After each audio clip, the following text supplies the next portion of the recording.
الحمد لله وكفى وسلام على عباده الذين اصطفى أما بعد فأعوذ بالله من الشيطان الرجيم بسم الله الرحمن الرحيم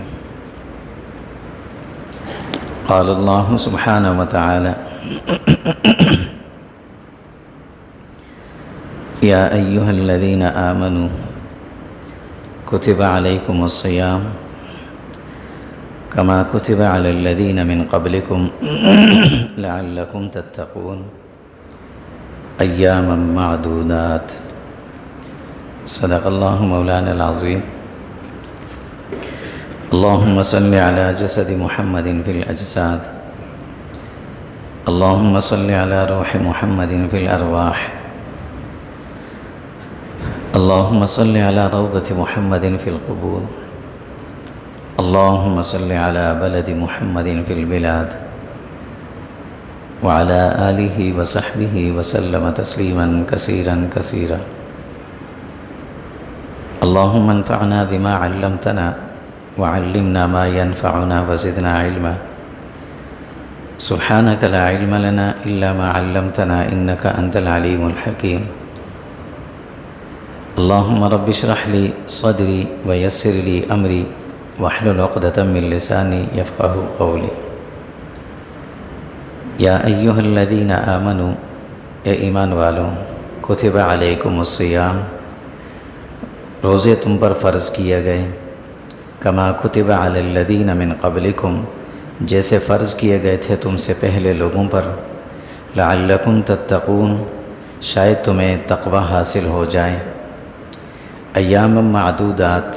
یہ چند گنتی کے دن ہیں دنیا میں ایک ہوتا ہے کوئی کام انسان نہ کرے اور ایک ہوتا ہے کہ کسی کام کی عادت ہے وہ چھوڑے دونوں میں بڑا فرق ہوتا ہے کوئی کام نہ کرنا یہ تو بڑی آسان سی بات ہے کہ بھئی کسی سے کہیں یہ کام کرو کہتے میں نہیں کرتا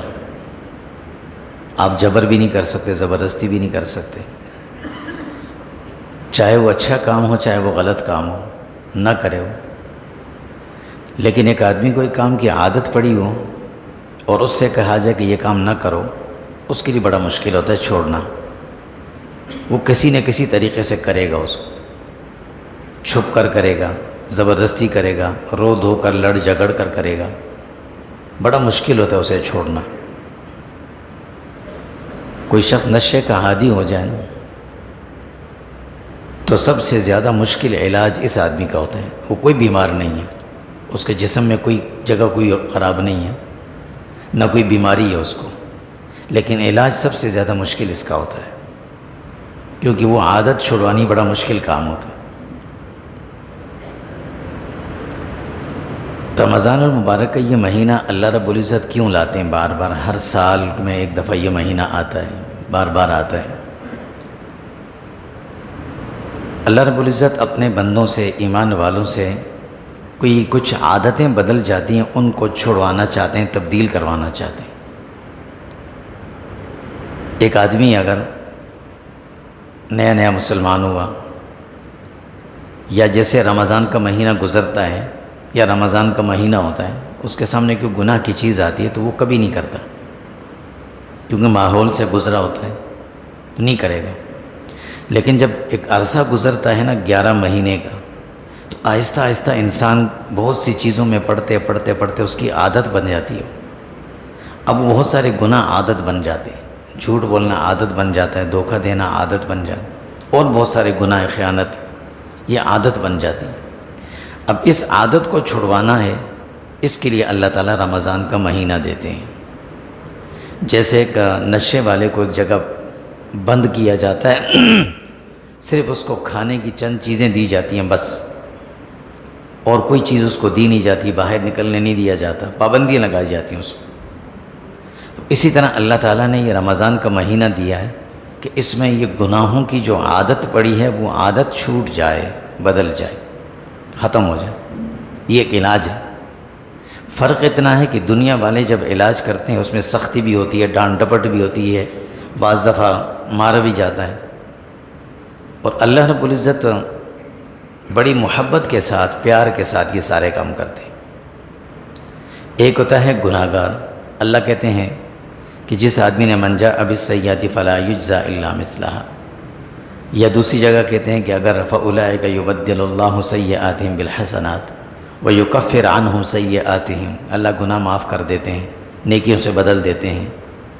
اور ایک ہوتے بہت زیادہ گناہ کی عادت، اس کا علاج چاہیے، پھر اللہ پھر اس کو بلاتے ہیں علاج کے لیے، لیکن سختی سے نہیں، ڈانٹ ڈپٹ سے نہیں، مار سے نہیں، بے عزتی سے نہیں، تانے دے کر نہیں، پیار کے ساتھ فرماتے ہیں یا عبادی الذین اسرفوا علی انفسہم، اے میرے وہ بندوں جنہوں نے گناہ میں حد سے زیادہ وہ کیا، تجاوز کیا، حد کر دی، یعنی ایک تو حد کر دی، ایک ہوتا حد کو بھی پھلانگ دیا، اسرفوا علی انفسہم،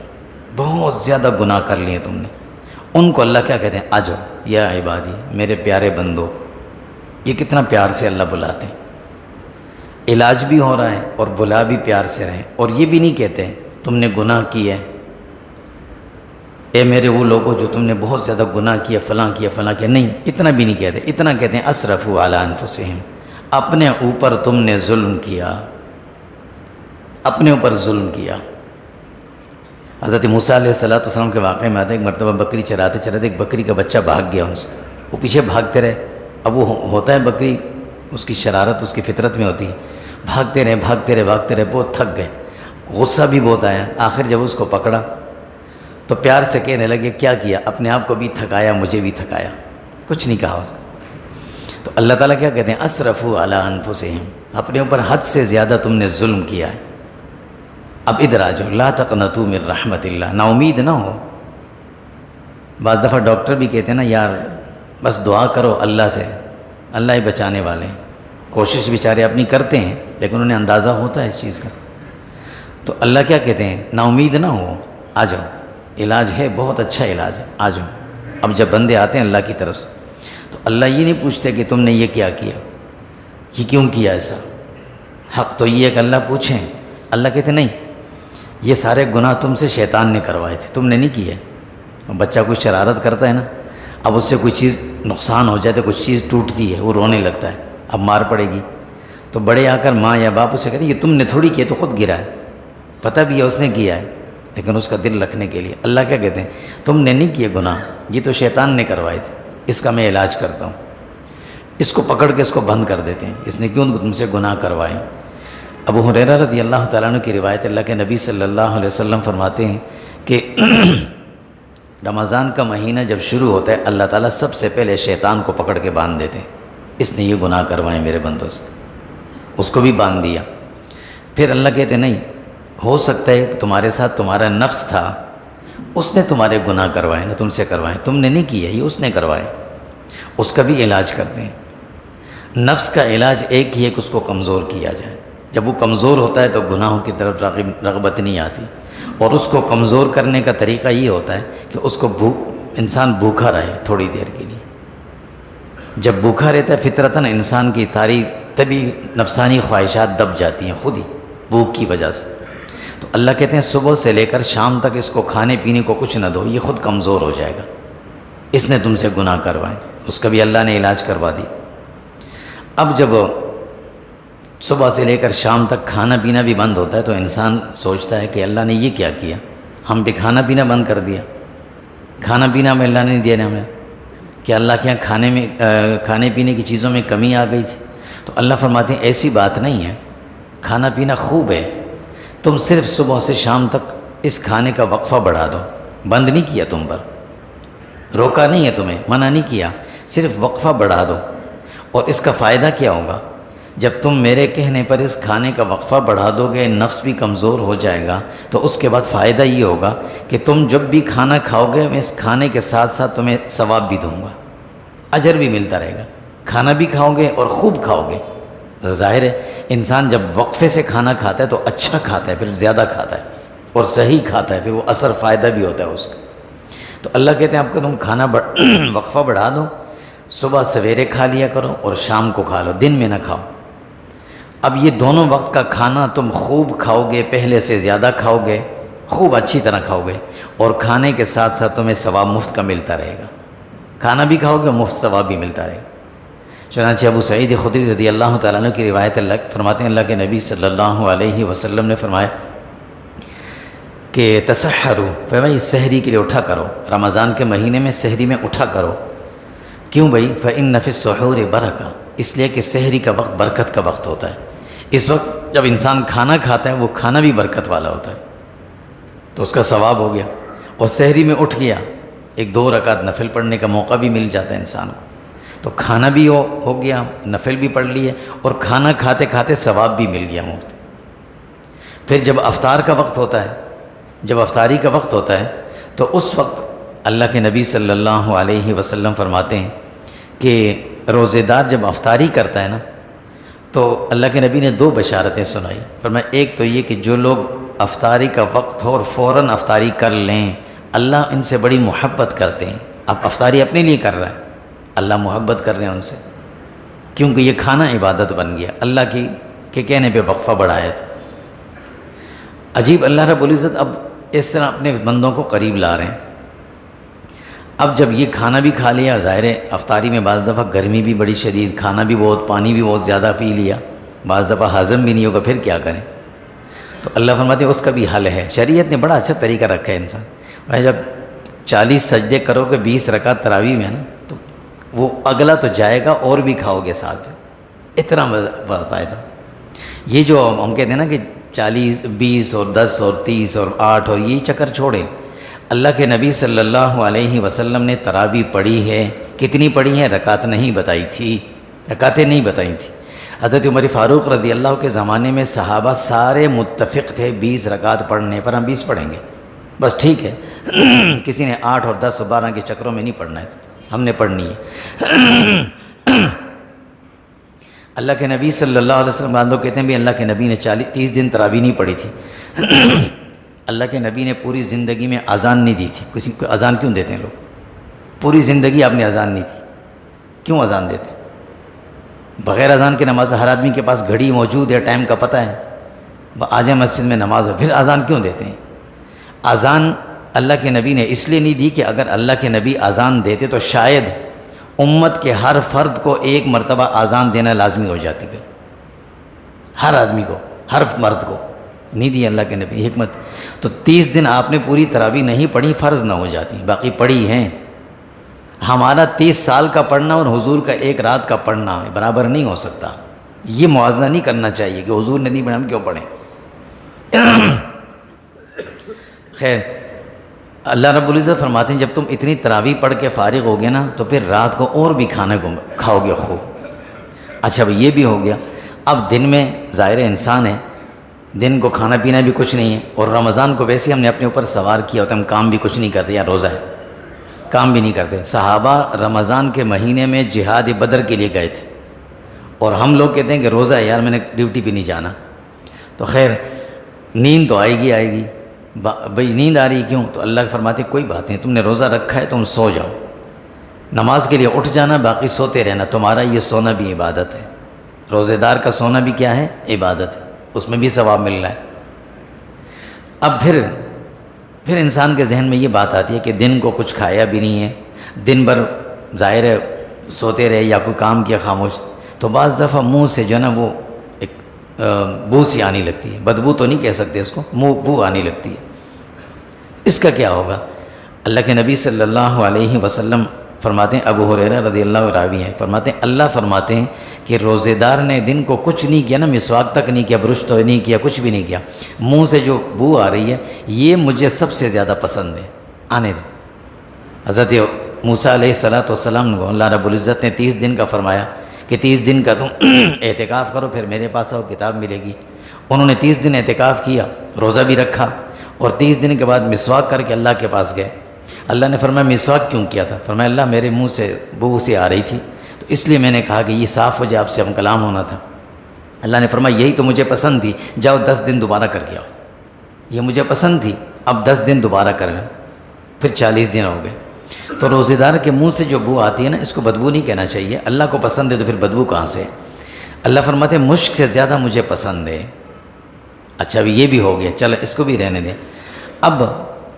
ہم نے حدیث میں سنا اللہ کے نبی صلی اللہ علیہ وسلم فرماتے ہیں، حضرت اماں عائشہ صدیقہ کی روایت ہے کہ جو شخص نماز پڑھتا ہے اور مسواک کر کے نماز پڑھے، یعنی وضو کے وقت مسواک کیا پھر نماز پڑھی، تو اس نماز کا ثواب 70 گنا بڑھ جاتا ہے۔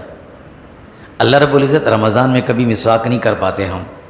یا ظاہر ہے تازہ مسواک ہو تو اس سے روزے پہ اثر پڑ سکتا ہے، یا اگر ٹوتھ پہ لگائیں روزہ خراب ہو سکتا ہے۔ خشک مسواک بعض دفعہ کسی کے پاس ہوتی ہی نہیں ہوتی، پھر کیا کریں؟ ہمیں تو وہ 70 جو درجہ فضیلت ہے وہ ہمیں نہیں ملے گی، وہ نہیں ملے گی۔ اللہ فرماتے ہیں اس کی فکر نہ کرو، رمضان المبارک میں میری طرف سے اعلان یہ ہے کہ ہر نیکی 70 گنا بڑھا کر دوں گا، اس کا بدلہ ہر نیکی 70 پر ہے۔ نماز بغیر مسواک کے تو وضو کر کے پڑھی، اس کا بھی 70 گنا ثواب بڑھ جائے گا، نفل اس کا بھی 70 گنا، صدقہ اس کا بھی 70 گنا، تسبیح اس کا بھی 70 گنا، ہر عمل 70 گنا بڑھ جائے گا، اس کی فکر ہی نہ کرو۔ ویسے تمہیں مسواک کرنے سے بھی فضیلت حاصل ہوتی تھی، اگر رمضان کے مہینے میں اس عذر سے مسواک نہیں کر سکے تو بھی کوئی بات نہیں، تو بھی کوئی بات نہیں، اس کے بغیر تمہیں 70 گنا اس کا ثواب بڑھ جائے گا۔ اب یہ ساری باتیں جب ہو جاتی ہیں انسان کے پاس کوئی اشکال باقی نہیں رہتا، سارے معاملات اللہ نے کتنے پیار سے حل کیے۔ یہ ہوتا ہے علاج، طریقہ کار سے اللہ رب العزت یہ طریقہ ہمیں سکھاتے بھی ہیں کہ کس طرح لوگوں کو دین کی طرف اور راغب کرنا، یا کس طرح ان کی شکوک شبہات کو دور کرنا، دل میں شک باقی نہ رہے۔ جب اللہ نے کہہ دیا لا تقنطوا من رحمت اللہ لا تیأسوا من روح اللہ، تو بات ختم ہو گئی۔ اللہ کی رحمت سے نا امید ہونا، فرمایا یہ کفر کی نشانی ہے، نا امید نہیں ہونا۔ جتنے بھی بڑے تم سے گناہ ہوئے تھے سب اللہ معاف کر رہے ہیں۔ اب یہ سارے فضائل انسان کو مل رہے ہیں، تو اب انسان کے دل میں یہ خواہش پیدا ہوتی ہے کہ یار یہ تو بڑا فائدے والا عمل ہے، بہت بڑا ایک اچھا عمل ہے، اس سے تو بہت فائدہ مل رہا ہے۔ لیکن اب جب خواہش دل میں پیدا ہوتی ہے تو پتہ چلتا ہے وقت بہت کم ہے، صرف 30 یا 29 دن ہے، اور کام بہت زیادہ ہیں۔ کام یہ ہے کہ ایک طرف میرے گناہ بہت زیادہ تھے، اللہ سے ان کی معافی مانگنی ہے، دوسری طرف میں نے نیکیاں جمع کرنی ہے، اس کا بھی اضافہ کرنا ہے، چونکہ اس وقت نیکیوں میں برکت ہے، ہر نیکی 70 پہ بدل رہی ہے، ہر نیکی 70 پہ بدل رہی ہے۔ تو دونوں کام کیسے کروں؟ یہ بھی بڑا مشکل ہو جاتا ہے کہ گناہ معاف کرواؤں اپنے سارے پورے سال کے، یا کہ اپنی نیکیاں بڑھاؤں۔ اللہ رب العزت نے یہ کام بھی آسان کر دیا، اتنا آسان کر دیا، اتنا آسان۔ اللہ کے نبی صلی اللہ علیہ وسلم فرماتے ہیں من صام رمضان ایمانا و احتسابا غفر له ما تقدم من ذنبه، جس آدمی نے رمضان کا روزہ بڑے پیار سے، محبت سے، اللہ کا حکم سمجھ کر، یقین اور اعتقاد کے ساتھ اللہ کی یعنی عبادت اور حکم سمجھ کر اس کو پورا کرنے کے لیے رمضان کا روزہ رکھا، ایک روزہ رکھا، غفر له ما تقدم من ذنبه، اللہ رب العزت اس کے سابقہ تمام گناہوں کو معاف کر دیں گے۔ کتنا بڑا بہترین سودا ہے۔ اس میں بھی کوئی آدمی اگر یہ روزہ چھوڑے بغیر کسی عذر کے، تو اس کے بارے میں پھر کیا سوچا جا سکتا ہے کہ اس شخص کو اللہ سے دشمنی ہے، اللہ کو اس سے دشمنی ہے۔ پھر اللہ تو دشمنی نہیں کرتے کسی بندے کے ساتھ، تو ظاہر سی بات ہے یہ بندہ ہی اللہ سے دشمنی کر رہا ہے۔ پھر کہ اس کیفیت میں بھی اور اتنے آسان روزے اور اتنا بڑا فائدہ اس کا، پھر بھی ہم ہوٹلوں کے باہر کناتے لگا کے اندر بیٹھ کے کھانا کھا رہے ہوتے ہیں، سب دیکھ رہے ہوتے ہیں۔ کس سے چھپائیں گے؟ قنات لگا کر انسانوں سے چھپا لیا نا، اللہ سے تو نہیں چھپتا۔ روزہ اللہ کا تھا، انسانوں کا نہیں تھا، میرا اور آپ کا نہیں جو ہم سے چھپایا جا رہا ہے۔ اللہ قیامت کے دن پوچھیں گے انسانوں سے چھپ کر کرتے تھے، میرے سے چھپ کر نہیں کیا تم نے، کہا میں تو دیکھتا تھا۔ کتنا آسان عمل تھا، کتنا قیمتی عمل، اور یہ آسان اور قیمتی عمل جو ہے وہ ایسے ضائع ہو رہا ہوتا ہے بغیر کسی عذر کے۔ ذرا سا عذر آئے کہ یہ روزہ توڑ دیا، نہیں رکھا جی، کیوں بھائی؟ بس یہ مسئلہ تھا، یہ ہو گیا تھا، وہ ہو گیا تھا۔ کام کرتے ہیں جی، مزدور ہیں، کام نہیں کرتے ہیں، مشکل ہو جاتی ہے۔ صحابہ نے بدر مدینہ سے روزہ رکھ کر بدر تک وہ چلے تھے، پیدل چلے تھے، سخت دھوپ تھی، اور بدر مدینہ طیبہ سے غالباً 250 کلومیٹر کے فاصلے پر ہے، وہ پیدل چلے تھے، اور جا بھی کس کے لیے رہے تھے؟ وہاں کوئی آرام کرنے نہیں، وہاں جہاد کے لیے جا رہے تھے، لڑنے جا رہے تھے۔ جس کو قدر و قیمت کا پتہ ہوتا ہے نا، اس کو اللہ رب العزت ہر رات، ہر دن، ہر وقت اس کے لیے قیمتی بنا دیتے ہیں، اور جس کو قدر و قیمت کا اندازہ نہ ہو، اس کے پاس آئی ہوئی چیز بھی اس سے ضائع ہو جاتی ہے، چلی جاتی ہے۔ تو یہ روزے اتنے آسان اور اتنا بڑا اس کا فائدہ رکھنے چاہیے، ہر کسی کو یہ بتانا چاہیے یہ روزے رکھو، اللہ نے یہ ایک انعام دیا ہے، اس کے ذریعے اللہ تمہیں اپنے قریب کر رہے ہیں۔ تو ابو ہریرہ رضی اللہ کی روایت ہے، اللہ کے نبی نے فرمایا صلی اللہ علیہ وسلم نے کہ روزہ رکھنے سے ہی اللہ اس کے سارے گناہ معاف کر دیتے ہیں۔ پھر رات کو جو من قام ایمانا و احتسابا، جو رات کو کھڑے ہو کر اللہ کے سامنے قیام کرے گا، تراویح پڑھے گا، تہجد پڑھے گا، صلاۃ اللیل پڑھے گا، نمازیں پڑھے گا، رات کی نماز عشاء کی جماعت سے پڑھے گا، فجر پڑھے گا، فرمایا اس کے بھی سارے گناہ ہم معاف کر دیں گے رمضان کی برکت سے۔ تو ایک ہی سیکنڈ کے، ایک منٹ کے اندر سارا گناہوں کا معاملہ حل ہو گیا۔ اب رہ گیا دوسرا مسئلہ کہ اب نیکیاں کیسے بڑھاؤں؟ تو اللہ رب العزت نے یہ تو ویسے ہی آسان کر دیا کہ رمضان کی ہر نیکی کو اللہ نے 70 گنا بڑھا کر دیا ہے، رکھا ہے، ہر نیکی 70 درجے بڑھ کر واپس ملے گی۔ ویسے عام اللہ کے ہاں اس امت کے لیے اصول یہ ہے کہ من جاء بالحسنہ فلہ عشر امثالہا، یہ اس امت کے لیے اللہ نے خاص انعام رکھا ہے، تم ایک نیکی کرو میں تمہیں 10 نیکیوں کا ثواب دوں گا، ہمیں ہر عام دنوں میں یہ لازمی اللہ کی طرف سے، لیکن فرمایا رمضان میں کرو تو 70 گنا اس کو بڑھا کر دوں گا۔ اور یہ 70 کا لفظ بھی سمجھنا چاہیے ہمیں۔ محاورے میں کچھ چیزیں بولی جاتی ہیں ہمارے ہاں، جیسے ہم محاورے میں ایک چیز بولتے ہیں نا کہ بھائی یہ تو لاکھوں میں ہے یار، کیوں، کیا مطلب ہے لاکھوں میں؟ ضروری نہیں وہ لاکھ ہو، چند ہزار بھی ہو، ہم کہتے ہیں لاکھوں میں، کیوں؟ وہ جو چیز انسان گنتی نہ کر سکے، گننے میں نہ آ سکے، ہم اس کو کہتے ہیں یہ لاکھوں میں ہے، یہ لاکھوں میں ہے، چھوڑو۔ تو اسی طریقے سے عربی کے اندر یہ ایک محاورتاً بولا جاتا ہے، جو چیز گنتی میں نہ آ سکے، لا تعداد ہو، اس کے لیے 70 کا لفظ بولا جاتا ہے، یہ ایک عربی محاورہ ہے۔ تو 70 کا لفظ ہمیشہ اس کے لیے بولا، اکثر دکھا ہوگا احادیث میں یا جگہ جگہ ہمیں عربی میں یہ لفظ ملتا ہے، 70 درجے، 70 گنا، یہ محاورتاً بولا جاتا ہے لا تعداد کے لیے۔ تو اللہ کے ہاں گنتی نہیں ہے، گنتی تو انسان کرتا ہے نا کہ 100 تسبیح پڑھ لو، 50 تسبیح پڑھو، یہ تو گنتی انسان کرتا ہے، اللہ تو نہیں کرتے، وہ تو گنتی کے بغیر دیتے ہیں۔ تو ویسے بھی اللہ نے کہا کہ تم ذہن میں رکھنا کہ 70 کا لفظ اور 70 لا تعداد کے لیے، تو یہ دونوں مسئلے ایک ہی روزے سے حل ہو گئے کہ گناہ بھی سارے معاف ہو گئے اور نیکیوں کے بھی ڈھیر لگنا شروع ہو گئے۔ کتنا بڑا فائدہ ہو گیا۔ اب انسان جو ہے نا وہ اتنا خوش ہوتا ہے کہ اللہ سارے مسئلے بھی حل ہو گئے اور گناہ بھی ختم ہو گئے، نیکیاں بھی اتنی بڑھ رہی ہیں، میں تو کروں گا بھی۔ اب جب انسان کو ایک فطرت انسان کی جب کوئی چیز ملتی ہے نا، اچھی چیز، تو وہ کہتے ہیں اس کے ساتھ ساتھ مجھے اور بھی ملنے چاہیے۔ حدیث میں اللہ کے نبی صلی اللہ علیہ وسلم فرماتے ہیں کہ انسان بڑا حریص ہے، اس کو اگر پوری ایک گھاٹی یعنی 2 پہاڑوں کے درمیان جو خالی ایک حصہ ہوتا ہے، ایک درہ ہوتا ہے، اتنا بھر کر اگر اس کو پیسوں کا یا مال کا دے دو نا، وہ جب لے لے گا نا تو لینے کے بعد کہے گا کہ یار اتنا اور بھی ہو، 2 گنا اور ہو تو مجھے مل جائے۔ یہ کبھی اس کا وہ نہیں ہوتا، بس نہیں کہتا کبھی۔ اچھی چیز جب ملتی ہے تو یہ کہتا اور بھی آئے۔ دنیا میں کسی انسان نے آج تک یہ نہیں کہا کہ میں نے بہت کما لیا، میں نہیں کماؤں گا، بس ہے میرا کاروبار سارا ختم، میں نوکریاں چھوڑ رہا ہوں، نہیں۔ ہر آدمی کرتا رہتا ہے، کماتا رہتا ہے، بڑھاتا رہتا ہے۔ تو جب انسان کو اللہ رب العزت خاص کر مسلمان کو رمضان کے مہینے کی برکت سے یہ اتنے انعامات دے رہے ہوتے نا، اب وہ سوچتا ہے کہ اللہ رب العزت یہ تو صرف 30 دن ہے، کچھ بڑھا دیں اس کو تاکہ اور زیادہ مجھے ملے نیکی، اور زیادہ مال آئے میرے پاس نیکیوں کی شکل میں، اور بڑھائیں، اس میں اضافہ کر دیں۔ اللہ کہتے ہیں اتنا زیادہ تنگی بھی نہیں ڈالنی تم پر، ہاں اس میں اضافہ کر سکتا ہوں، کر دیتا ہوں میں تمہارے لیے، اس میں تمہارے لیے اس سے بھی کئی گنا زیادہ اضافہ کر دیتا ہوں۔ وہ کیسے ہوگا؟ فرمایا کہ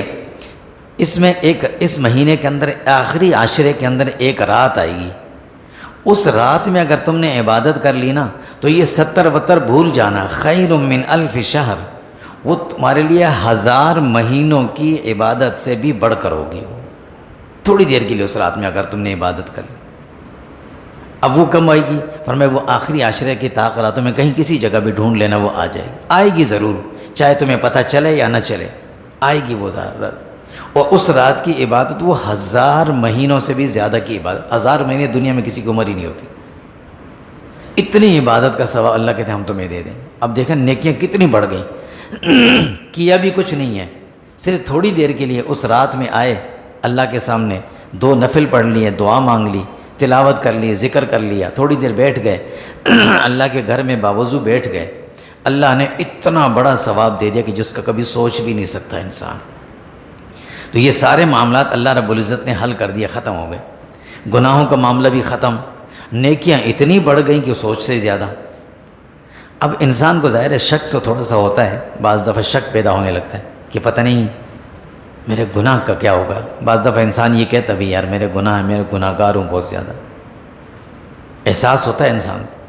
تو اللہ رب العزت کیا کہتے ہیں، لا تقنطوا من رحمت اللہ، تمہیں اللہ کی رحمت پر امید نہیں ہے کیا، یقین نہیں ہے تمہیں؟ جب یہ اتنے سارے کام میں نے کر دیے تو تمہارے گناہ میں نہیں معاف کروں گا کیا؟ وہ بھی میں نے معاف کر دیا۔ لا تیأسوا من روح اللہ، میری رحمت سے نا امید نہ ہونا، سب کچھ تمہیں مل گیا۔ اب اللہ رب العزت نے یہ اتنا سارا کام کیوں کروایا اس بندے سے، اتنے فائدے دیے کیوں دیے؟ اللہ رب العزت وجہ یہ ہے کہ اللہ فرماتے ہیں لعلکم تتقون، میں تمہیں متقی بنانا چاہتا ہوں۔ کیوں بھئی، متقی بنانے کا کیا فائدہ ہوا؟ کہتے ہیں متقی اللہ کا دوست ہوتا ہے، ان اولیاؤہ الا المتقون، صرف متقی لوگ اللہ کے دوست ہوتے ہیں۔ دنیا میں جتنی بھی اچھی اور قریب کی دوستی ہوتی ہے نا، کسی سے آپس میں دوستی کسی کی ہو تو آدمی اپنے دوست کے لیے کچھ بھی کر لیتا ہے۔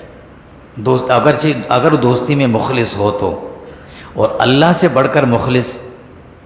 یہ تو بات ہم کر ہی نہیں سکتے۔ تو اللہ رب العزت جب اپنے بندے کو اپنا دوست بناتے ہیں تو وہ یہ سارے کام اس سے کروائے، اس سارے کام کرنے کے بعد بندہ اللہ کا دوست بن گیا۔ اب ظاہر ہے بڑے آدمی کی دوستی ہے تو مشہور بھی ہونا چاہیے نا، شہرت بھی ہونی چاہیے۔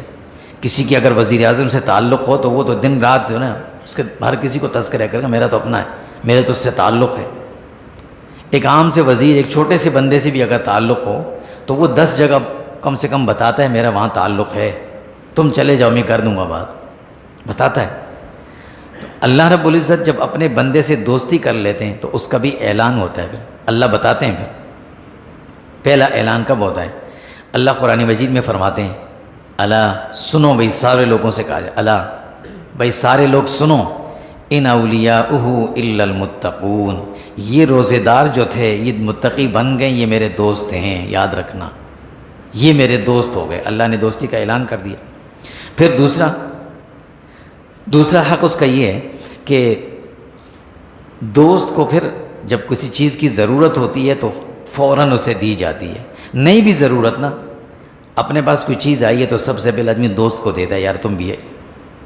اللہ رب العزت فرماتے ہیں کہ جب رمضان کا مہینہ ختم، حدیث میں اللہ کے نبی صلی اللہ علیہ وسلم فرماتے ہیں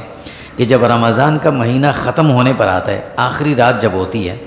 تو اللہ کی طرف سے بخشش اور مغفرت کا فیصلہ کر دیا جاتا ہے لوگوں کے لیے، روزے داروں کے لیے، ان کی بخشش ہوگی، ان کی مغفرت ہوگی، یہ انعام دیا جا رہا ہے اس کو۔